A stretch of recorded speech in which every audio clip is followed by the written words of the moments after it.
Hi hello नमस्कार. मी आहे fashion designer Gauri आणि तुमचं आपल्या चॅनल गुलमोहर फॅशन अकॅडमी मधील फ्री ब्लाउज मास्टर कोर्स मध्ये मी तुमचं सर्वांचं मनपूर्वक स्वागत करते. आज आहे आपल्या क्लासचा 5वा दिवस आणि पहिल्या 4 दिवसांच्या व्हिडिओजला खूप छान प्रतिसाद मिळाला आहे, त्याबद्दल तुमच्या सर्वांचे मनपूर्वक आभार. आता कालच्या ज्या व्हिडिओमध्ये आपण बॅक पॅटर्नच्या ड्राफ्टिंगला सुरुवात केली आहे. आपण आधी पेपर पॅटर्न सगळे रेडी करणार आहे आणि मग पेपर पॅटर्न वरून फॅब्रिक कटिंग होईल. डायरेक्ट फॅब्रिक कटिंग आपण करणार नाही, कारण प्रत्येकालाच शेप वगैरे प्रॉपर येतील असं नाही. तुम्हाला पेपर पॅटर्न वर जोपर्यंत तुमच्या हाताला वळण येत नाही शेप देण्याचं, तोपर्यंत तुम्हाला पेपर पॅटर्न वरच प्रॅक्टिस करायची आहे. देन आपण फॅब्रिक कटिंग करणार आहे. जे कोणी चॅनलवर नवीन असेल त्यांनी आता चॅनलला सबस्क्राईब करून घ्यायचं आहे. सोबतच बेल आयकॉन प्रेस करा, जेणेकरून येणारे नवीन व्हिडिओज तुमच्यापर्यंत लगेच येतील आणि क्लास तुम्हाला कंटिन्यू करता येईल. आधीचे जे कोणी 3-4 दिवसाचे व्हिडिओज बघितले नसतील ते आधी बघून घ्या. प्रत्येक गोष्ट व्यवस्थित समजून घ्या. छोटे छोटे पॉइंट्स आहेत ते लक्षात ठेवा, जेणेकरून प्रॉब्लेम कमी फेस करावे लागतील आणि क्लास होईपर्यंत तुम्ही परफेक्ट ब्लाउज मास्टर व्हाल. चला तर मग आपण काल काय शिकलो. बॅक साइड कंप्लीट झाली नाहीये, त्या व्हिडिओला आपण सुरुवात करणार आहे. त्यापूर्वी तुम्ही कमेंट करून सांगा आधीचे व्हिडिओ तुम्हाला कसे वाटले आणि मी जसं शिकवते तुम्हाला समजतं आहे ना, कुठे अडचण वगैरे येत नाही ना, हे मला कमेंट करून सांगा. म्हणजे मलाही समजेल की माझं शिकवणं तुम्हाला समजतंय, आवडतंय आणि जास्तीत जास्त मग मी तुम्हाला नॉलेज देण्याचा प्रयत्न करेल. आता आपण काल जी बॅक साइडची ड्राफ्टिंग करत होतो, बॅक साइडचं पॅटर्न, ते आपण कंटिन्यू करूया. तुम्ही लगेचच माझ्यासोबत जसं मी स्टेप बाय स्टेप करते बघून एक एक पॉइंट माझ्यासोबतच प्रॅक्टिस करा. चला तर मग करूया आपण ड्राफ्टिंगला सुरुवात.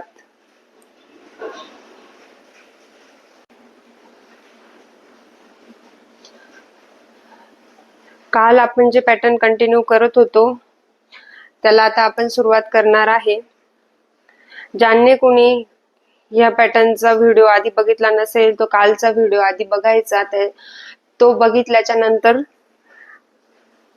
हे पुढचं तुम्हाला समजणार आहे. म्हणून काल जो व्हिडिओ झाला आहे तो बघणं खूप गरजेचं आहे. कालचा क्लास तो मिस करू नका, तो व्यवस्थित बघा आणि मग पुढचं आपण कंटिन्यू करणार आहे. आज आपण आर्म होल ड्रॉ करणार आहे.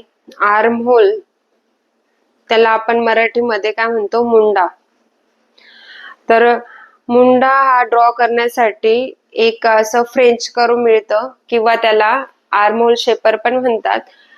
पण प्रत्येकाकडेच किंवा बिगिनर जे नवीन आहे त्यांच्याकडे आर्म होल शेपर किंवा फ्रेंच कर्व असतंच असं काही नाही. म्हणून सुरुवातीच्या पहिल्या पॅटर्नला आपण हातानेच ड्रॉ करणार आहे. हातानेही ड्रॉ करता तुम्हाला यायला पाहिजेच. काही मी कमेंट मध्ये वाचलं, बरेच खेड्यांमधून वगैरे लोक आपले व्हिडिओज बघतायत आणि प्रत्येक ठिकाणी प्रत्येक गोष्ट अवेलेबलच होते असं काही नाही. म्हणून मी तुम्हाला हाताने कसा शेप ड्रॉ करायचा ते शिकवणार आहे, तसं तुम्ही प्रॅक्टिस करायची. आणि एकच पॅटर्न ड्रॉ केला किंवा प्रॅक्टिस केली तर त्याच्याने तुमची प्रॅक्टिस नाही होणार. घरामध्ये वेगळे वेगळे, म्हणजे आपली बहीण असते, कुणाची सासू, कुणाची आई किंवा दिराणी जेठाणी, कुणाचेही तुम्ही मेजरमेंट घेऊन वेगवेगळ्या मेजरमेंट नुसार मुंड्याचा शेप कसा येतो हे तुम्हाला बघायचंय. तो तुम्हाला ड्रॉ करता यायला पाहिजे. फक्त स्वतःच म्हणजे स्वतःपुरते स्टिच करणार असाल किंवा स्वतःचेच ब्लाऊज शिकायचे तर मग स्वतःच पॅटर्न परफेक्ट केलं तरीही चालेल. पण मग कसं होतं, वेळ हातातनं निघून जाते. जेव्हा शिकायचं असतं तेव्हा आपण शिकत नाही आणि नंतर मग पश्चाताप होतो. असं होऊ नये, कारण आपले जे हे व्हिडिओ आहे जोपर्यंत आपला क्लास चालू आहे तोपर्यंतच तुम्हाला फ्री मध्ये बघायला भेटणार आहे. नंतर तुम्हाला ह्या व्हिडिओ साठी पैसे पेड करावे लागतील, ह्या गोष्टीची तुम्ही नोंद घ्यायची. आणि ही जी संधी तुम्हाला मिळालेली आहे फ्री ब्लाउज मास्टर कोर्सची, त्या संधीचं तुम्ही सोनं करून घ्यायचंय. जे त्यांनी ठरवायचं की काय करायचं ते. आता इथून इथपर्यंत आपण घेतलं होतं छातीचा चौथा भाग अधिक अर्धा इंच. मग इथे जिथे आपला आर्म होल आलेला आहे तिथून इथपर्यंत असा मेजरिंग टेप लावायचा. मेजरमेंट किती आलं ते चेक करायची गरज नाहीये, फक्त ह्या आणि ह्या लाईनचा आपल्याला सेंटर काढायचा आहे. सेंटर कसा काढायचा, इथून इथपर्यंत मेजरिंग टेप लावून घ्यायचा आणि हा टेप जसा मी फोल्ड करते आहे तसा फोल्ड करायचा आणि त्याचा मध्य काढून घ्यायचा. हा मिळाला मध्य. मध्यापासून 1 इंच ज्या साईडला आपण मुंड्याची लाईन दिली त्या साईडला मध्यापासून समोर 1 इंच घ्यायचा आहे. आपण बॅक साईडचं पॅटर्न ड्रॉ करतोय, फ्रंटला आपण सुरुवात केली नाहीये. फ्रंट पॅटर्न तुम्हाला कोणतं शिकायचं, कटोरी, फोरटक्स, प्रिन्स कट, जे पण कुठलं तुम्हाला फ्रंटला पॅटर्न घ्यायचं असेल ते मला कमेंट करून सांगा. ज्या ब्लाऊजच्या कमेंट जास्त येतील ते पॅटर्न आपण फ्रंटला घेणार. बॅक साईड कॉमन असते. बॅक साईडला आपला नॉर्मल डीप नेक आहे. हा गळा आपण 9चा मला रेडी पाहिजे. नॉर्मल डीप साठी मुंड्यामध्ये चेंज होतो, शोल्डर मध्ये चेंज होतो. डीप साठी आपल्याला आर्म होल आणि जे शोल्डर आहे ते आतमध्ये घ्यावं लागतं. हे छोटे छोटे चेंजेस असतात.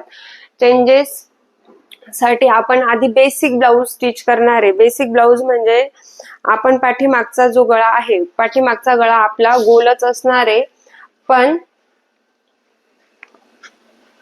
Normal deep.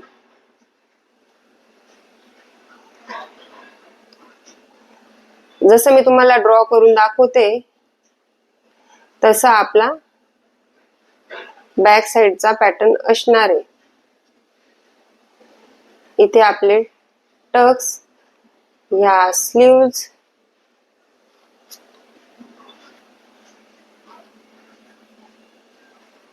आणि हा जो गळा घेणार आहे आपण तो 9 इंचाचा, म्हणजे रेडी आपला शिवून 9 इंचाचा गळा राहील.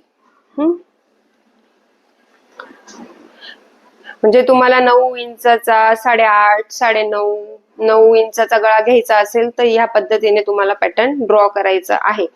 इथून तुम्ही 1 इंच घेतला आहे ना, तिथून अशी जसं मी ड्रॉ करून दाखवते आहे तशी सुरुवातीला तुम्हाला डॉटेड लाईन करून घ्यायची.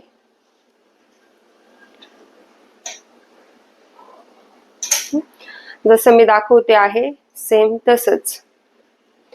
आता कुणाचं, आता हे माझं मेजरमेंट 34चं आहे, कुणाचं 36, 38, 40, 42, 45 प्लस कितीही साईड असू शकते. त्यावेळेला ह्या मध्यापासून ही लाईन ह्या आर्महोल पेक्षा थोडीशी दूर येऊ शकते. टेन्शन घ्यायचं नाही, बांध्यानुसार ते ब्लाऊज बरोबर परफेक्ट बसतं. इथून याचा आणि याचा मध्यापासून 1 इंच घेऊन आपण स्ट्रेट लाईन ड्रॉ केली आहे. आणि तिथून पेपर असा जसा मी तुम्हाला दाखवते, मी ह्या साईडला उभे म्हणून मी माझ्या साईडला पेपरचं तोंड करून घेतलं आणि तिथून इथून असं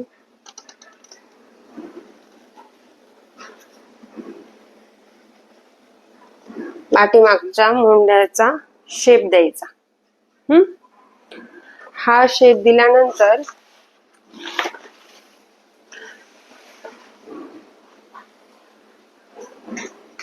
इथून साधारण 1/2 इंच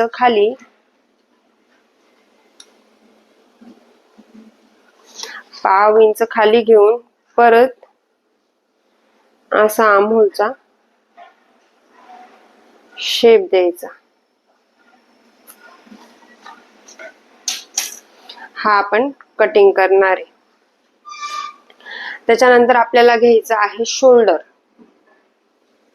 शोल्डर घेताना काय करायचं, रेडी शोल्डर म्हणजे स्टिच करून शिवलेलं जे तयार शोल्डर असतं ते 2.5 इंचाचं असतं कॉमनली घेताना. 2.5 इंचाचं असं शिवून रेडी तुम्ही घातलेलं असेल ब्लाऊज वगैरे, एखादा जुना ब्लाऊज असेल, जसं मी तुम्हाला आपल्या आय थिंक दुसऱ्या की तिसऱ्या दिवशीच्या व्हिडिओमध्ये मी दाखवलंय शोल्डर कसं मोजायचं, तसं शोल्डर तुम्ही मोजून घ्या. तुमचं शोल्डर किती आहे त्यापेक्षा जास्त तुम्हाला अर्धा इंच एक्स्ट्रा घ्यायचंय. तो अर्धा इंच एक्स्ट्रा का घ्यायचा, जेव्हा शोल्डरला आपण बाही जॉईंट करणार, इथून अशी आपली बाही जॉईंट होईल, तर त्या जॉईंट मध्ये अर्धा इंच दाबण्यात जाईल. त्या दाबण्यात जाईल म्हणून त्याच्यासाठी अर्धा इंच शिलाई मार्जिन आपल्याला एक्स्ट्रा ठेवायची. जर रेडी शोल्डर आपल्याला 2.5 इंचाचं पाहिजे प्लस अर्धा इंच, कॉमनली 2.5 इंचाचं शोल्डर असतं म्हणून आपण 3 इंच घेणार. पहिले मी तुम्हाला बेसिक ब्लाऊज सांगते आहे ते, जेव्हा आपण फॅन्सी ब्लाऊज स्टिच करतो त्यावेळेला आपण हे शोल्डर ज्याच्या त्याच्या आवडीनुसार, कुणाला 2चं हवं असतं, कुणाला 1.5चं हवं असतं, कुणी 1.25, कितीही आपल्या स्वतःच्या आवडीनुसार घेऊ शकतं. पण ह्या पॅटर्न मध्ये आपल्याला तेवढं कमी शोल्डर घेता येणार नाही, कारण याचा आपला जो गळा आहे तो 9.5 इंचाचा आहे. कॉमनली जे ब्लाऊज आपण वेअर करतो ते ब्लाऊज मी तुम्हाला सांगते आणि मग पुढे आपण फॅन्सी ब्लाऊज जेव्हा स्टिच करणार त्याच्यात आपण कसे चेंजेस करायचे ते मी तुम्हाला स्टेप बाय स्टेप सांगेन. आणि ज्या समजा जे असं मध्यम वयाच्या बायका असतात त्यांच्यासाठी आपण 2.5 इंच घेतो, किंवा आणि ज्या आजी किंवा ज्यांचे पाठीमागचे शोल्डर पूर्ण पॅक असतात, पाठीमागचा गळा पॅक असतो, अशा लेडीजला जे शोल्डर असतं ते 3 पेक्षाही मोठं असतं, 3, 3.5 इंचाचं त्यांना आपण शोल्डर घेतो. म्हणजे वयस्कर स्त्रियांसाठी हे शोल्डर आपण रेडी शोल्डर 2.5 पेक्षा जास्त घेतो. 3, 3.5 आपल्या आवडीनुसार आपण घेऊ शकतो, किंवा त्यांचं जे स्टिच असेल ब्लाऊज ते तुम्ही मोजून घ्यायचं आणि त्याच्यानुसार तुम्हाला मेजरमेंट घ्यायचे. मग इथे आपल्याला तयार 2.5 पाहिजे म्हणून आपण किती घेतलं, 3 इंच. सेम आता आपल्याला गळा किती, मला रेडी गळा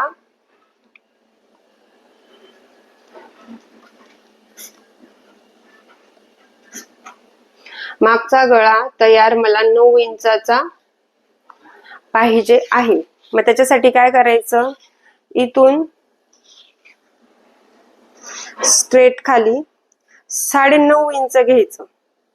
9.5 का घेतलं, कारण अर्धा इंच इथे आपलं शोल्डर मध्ये दाबण्यात जाणार आहे. अर्धा इंच दाबण्यात गेलं, मग आपलं तयार गळा आपल्याला 9.5चा पाहिजे म्हणून अर्धा इंच मेजरमेंट आपण एक्स्ट्रा ठेवलं आहे. हा आपण नॉर्मल डीप गळा घेणार आहे म्हणून इथून जिथून शोल्डर आला आहे तिथून खाली डॉटेड लाईन करून घ्यायची. इतकं सिंपल आणि बेसिक पद्धतीने कुणीच तुम्हाला शिकवणार नाही याची मला गॅरंटी आहे, कारण इतक्या दिवसाचा माझा एक्सपिरियन्स, मीही बघते व्हिडिओज रील मध्ये वगैरे, तर मला नेहमी असं वाटतं की नवीन शिकणाऱ्याला ह्या पद्धती, ज्या की बाकीचे पद्धतीने जे लोक शिकवतात त्या पद्धती नवीन शिकणाऱ्याला लवकर लक्षात येत नाही. माझी जी पद्धत आहे ती खूप सोपी आहे, प्रत्येकाला इझिली समजेल अशी पद्धत मी माझी स्वतःची बनवलेली आहे. तुम्ही कमेंट करून सांगा की माझी पद्धत तुम्हाला कशी वाटते, सोपी वाटते आहे ना, हो किंवा नाही कमेंट मध्ये सांगा. आता गळ्याचा आपल्याला शेप द्यायचा आहे. गळ्याचा शेप आपण जसा आधी पेपर होता तसा देऊन परफेक्ट शेप येणार नाही. त्याच्यासाठी पेपर असा उलटा करून घ्यायचा, इथून साधारण 1 इंच घ्यायचं,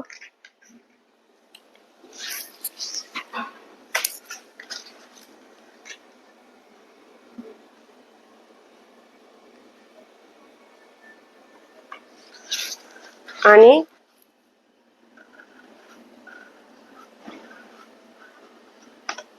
पाठीच्या गळ्याचा शेप.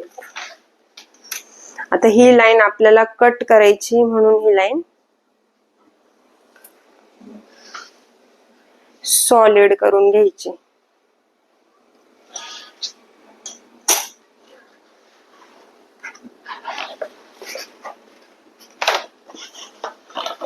हा झाला पाठीचा भाग.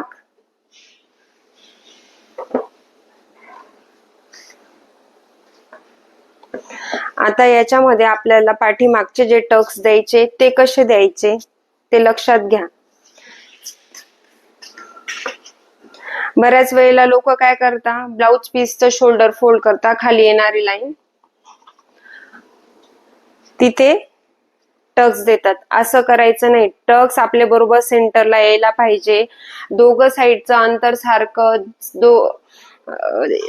ह्या साईडचं आणि त्याच्या पाठीमागच्या साईडचं अंतर आपल्याला सेम दिसायला पाहिजे. म्हणून काय करायचं, शिलाई मार्जिंग सोडून द्यायची. शिलाई मार्जिंग सोडून इथून इथपर्यंत जिथे आपला कमरेचा चौथा भाग अधिक 1 इंच आहे तिथपर्यंत टेप लावायचा. टेपचं माप किती आहे ते बघण्याची गरज नाहीये, आपल्याला फक्त सेंटर काढायचं आहे. म्हणून ज्या पद्धतीने मी टेप फोल्ड करते सेम तसंच करून घ्यायचं आहे. तुम्हाला एकदा बॅक साईडचा पॅटर्न तुमच्या लक्षात आला की पुढचे जे तुम्हाला मी आता हा फर्स्ट आहे, फर्स्ट कुठल्याही पॅटर्नला तुम्हाला वेळ लागणार आहे कारण तुम्हाला माझी पद्धत माहित नाहीये. पण नेक्स्ट पॅटर्न जेव्हा आपण काढणार त्यावेळेला तुम्हाला 95% पॅटर्न माझं समजायला लागेल. मला काय म्हणायचं आहे, मॅडम कुठला पॉइंट क्लिअर करते हे तुम्हाला समजायला लागेल. म्हणून मग त्यावेळेला तुम्हाला सोपं जाईल. इथून इथपर्यंत किती आले, साधारण 4.25. सेम तेच आपण इथे काउंट करून घ्यायचं.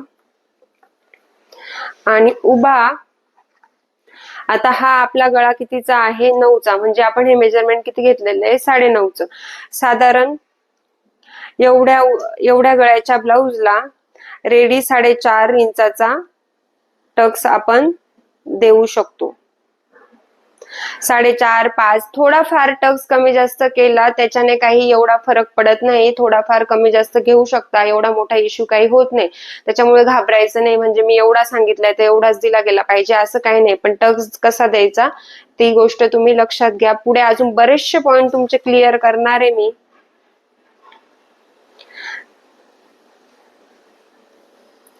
आता इथे आपण, मला 4.5चा टक्स हवा आहे उभा, तर मी किती घेतलं, 5 इंच का घेतलं, कारण अर्धा इंच खाली दाबण्यात जाणार आहे. ज्या वेळेला आपण बॅक साईडला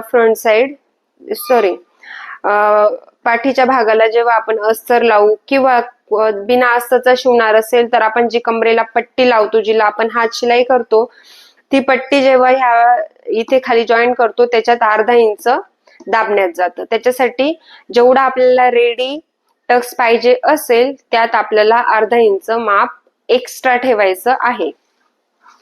दोघं साईडला आपण कमरेत किती इंच एक्स्ट्रा ठेवलेला आहे, 1 इंच. ज्यांनी कुणी बॅक साईडचं पॅटर्न ड्रॉ करताना बघितलेलं नसेल त्यांनी आधीचा व्हिडिओ आधी बघायचा आहे. तो बघितल्याशिवाय तुम्हाला पुढचे पॅटर्न काहीच समजणार नाही. आधीचे जे कोणी नवीन असेल त्यांनी आधीचे व्हिडिओ सगळे बघा, पुन्हा पुन्हा बघा, जेणेकरून तुम्हाला हा क्लास दुसरीकडे करायची गरज पडणार नाही. आपण 1 इंच एक्स्ट्रा ठेवलंय म्हणून दोघं साईडला अर्धा 1 इंचाचा आपण पूर्ण टक्स देणार आहे.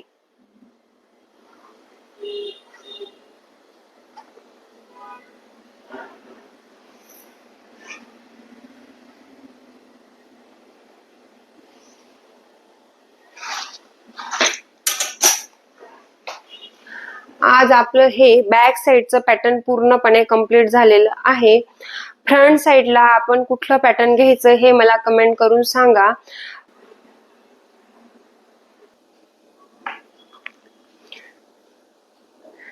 आज आपण पूर्ण आपली बॅक साईड पूर्णपणे कंप्लीट झाली आहे. बॅक साईडचं पॅटर्न व्यवस्थित जसं मी केलंय तसं तुम्हाला कंप्लीट करून घ्यायचं आहे. आणि एक महत्वाची गोष्ट, ज्या वेळेला आपण पॅटर्न काढतो त्या वेळेला तुम्हाला हा मेजरिंग टेप असा आपल्या गळ्यामध्ये ठेवायचा आहे आणि जिथे जिथे टेपची सुरुवात होते 1 2 3 ती साइड आपल्या उजव्या साइडला आली पाहिजे. म्हणजे टेप वापरताना तुम्हाला असा वापरायचा आहे जेणेकरून कैची किंवा आपण पेपर पॅटर्न कटिंग करतो, जे नवीन विद्यार्थी असतात त्यांच्या लक्षात येत नाही की खाली टेप पडलेला आहे, मेजरिंग टेप पडला आहे, कपडे असतात, काही असतात आणि ते मस्त आपल्या नादामध्ये कट करायचं काम चालू असतं आणि बऱ्याच वेळेला मेजरिंग टेप हा कट होऊन जातो. म्हणून मेजरिंग टेप हा नेहमी आपल्याला ड्राफ्टिंग, कटिंग, स्टिचिंग काही करत असाल त्यावेळेला असा गळ्यामध्येच ठेवायचा. ही सवय लावून घ्या. त्या मेजरिंग टेप कुठेतरी हरवतो आणि आपल्याला जेव्हा गरज येते त्यावेळेला आपण उठून पुन्हा पुन्हा शोधत असतो. असं होतं, बऱ्याच वेळेला होतं. माझे स्टुडंट असं करतात, माझा अनुभव आहे तो मी तुम्हाला सांगते आहे आणि तुम्ही पण ही गोष्ट फॉलो करायची, कारण आता तुम्ही माझे स्टुडंट आहात. कसा वाटला आजचा व्हिडिओ कमेंट करून सांगा आणि नवीन व्हिडिओला म्हणजे जे कोणी नवीन असेल ना त्यांनी आता चॅनलला सबस्क्राईब करून घ्या, लाईक करा, कमेंट करा, शेअर करा. जे नवीन तुम्हाला असं वाटत असेल नवीन तुमचे मित्र मैत्रिणी आहे, रिलेटिव्ह आहे, त्यांना शिकण्याची गरज आहे तर त्यांना आपला व्हिडिओ शेअर करा. भेटूया नवीन व्हिडिओमध्ये उद्या. तोपर्यंत शिवत राहा, शिकत राहा आणि यशाच्या दिशेने वाटचाल करत राहा. धन्यवाद.